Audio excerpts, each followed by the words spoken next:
going into the community and speaking to kids and having them feel heard is a really big thing for me. So that's really, really rewarding in my life. My name is Kennedy Scott. I am a Social Work Services Trainee, and I've been with the city for about 11 months now. I work on the hotline. It ranges.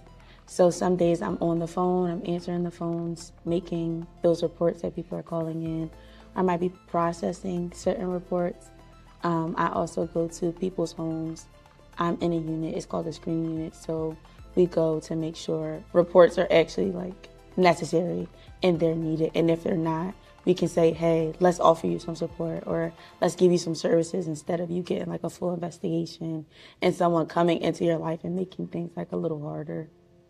That's a funny story. My sister works for the city as well, and she was the one who sent the application to me. She's been with the city, I think, for over 10 years now. Yeah, she's been a parole officer for, I think, the last maybe 2 or 3. And then before, she worked in JJS. And then before that, she was a 911 dispatcher. My sister was really big on like moving forward. The city has like a great, really good benefit package.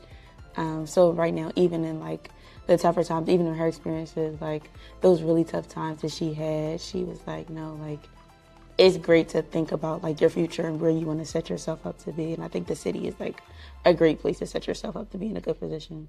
And my role, I think I'm most proud of being able to be like, yeah, like the abuse is like not going to be here anymore.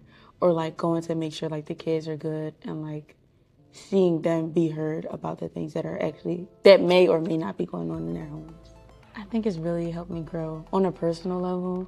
I think when you're working with the public, it takes a certain strength, but it takes a certain person to be like, hey, I understand what you're going through, but we have to be like serious, like this is a really serious matter, but also to have that compassion and to make people feel like they're being heard in a moment that is not the most positive.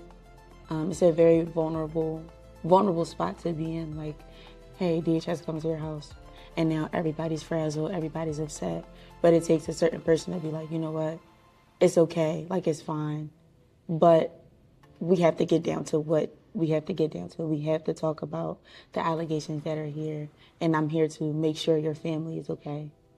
This is helping me grow into like that serious person, but also still keep the compassion that I have for the people around me. I think my supervisor as well as the people around me are there to like check in. There was one time I had to like call my supervisor like, hey, I'm like in tears a little bit right now. And she was like, you know what, like take a moment for yourself before you go do anything else, and making sure to remind us that it's okay to feel in those moments. And that's just the nature of the work because it is really emotionally draining. I know the city also does Wellness Wednesdays, so like they do check-ins and stuff as well to make sure that we're doing like okay. They also have a program where we can sign up for a therapist. Make sure you're talking about like those things with someone who knows what's going on or like has some kind of experience with it. I think I was talking to a child about something that was going on in their home. And they let me know that they felt like seen and they felt heard.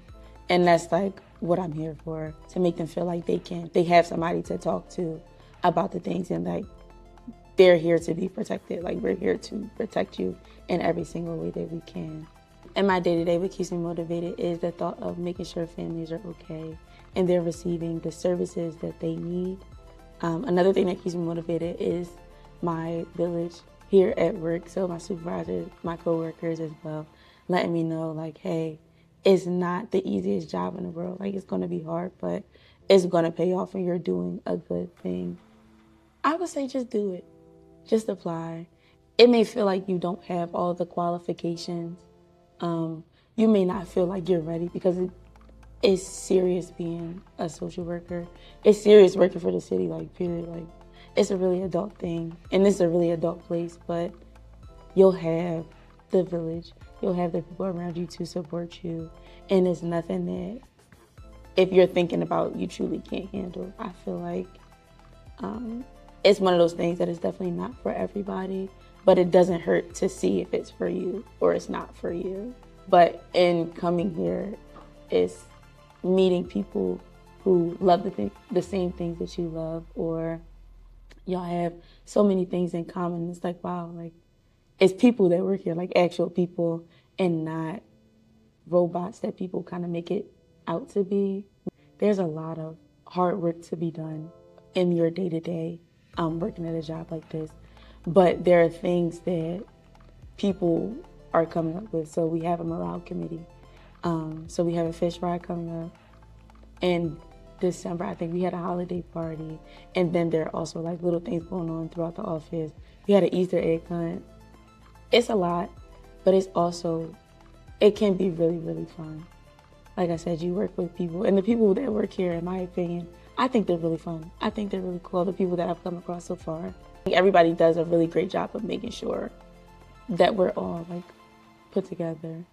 I don't want to say it's not a serious environment, because it is, but being in the space is like, okay, well, we have our moments where we're like laughing and we're joking, like never any joy in a space like this, but there is. But when you work for the city, of course, you get like your septic pass. And I feel that it's so convenient. Like it's such a little thing to have, but it's so convenient. I think another big thing is like the actual like benefits of working with the city. Further into the future, you are being set up to be a little more like financially well off, which I think is like a really, really great thing. And being able to meet so many different people every single day, like even at work, I'm talking to them about my experiences every single day. So being able to be in the community and like see those people and have such a strong the relationships that I've gained in working here, I think it comes with a lot of wise words. It comes with a lot of care as well. Oh, one really, really good thing right now that I'm working towards, DHS has a program where they pay for you to go back to school. It's called their EAP program, and that's like a really, really, really great benefit. I think you have to be here around like 5 years or so. But once you get there and you get accepted, you're not paying for your master's program where you could be paying like hundreds of thousands of dollars of trying to, go back to school. I do want my master's degree, and if they're like, you're doing the work, so we're going to pay for you to continue to do the work. But when it comes to like moving up the chain, like you're awarded those opportunities to do so. I know my supervisor, she didn't come in as a supervisor, but she worked her way up the chain to become a supervisor, which I think is really, really great, because I feel a lot of places, they don't give you the tools that you need to be able to move forward in that way. And I think here at DHS, you do get those tools and you do get that support. And a lot of the higher ups, like they'll say like, oh, like I was literally like in your shoes, like I was literally doing this work. So I know exactly what it is and what it takes to do something like that. And then you see, I think one day I went to go talk to the director, and we went to just go say like, hey, how are you? He was like, yeah, like I see y'all, like I like y'all, like y'all have the talent, y'all have what it takes to be here. So to hear something like that is like, oh my God, really? So I think it's a really, really supportive environment as well, too.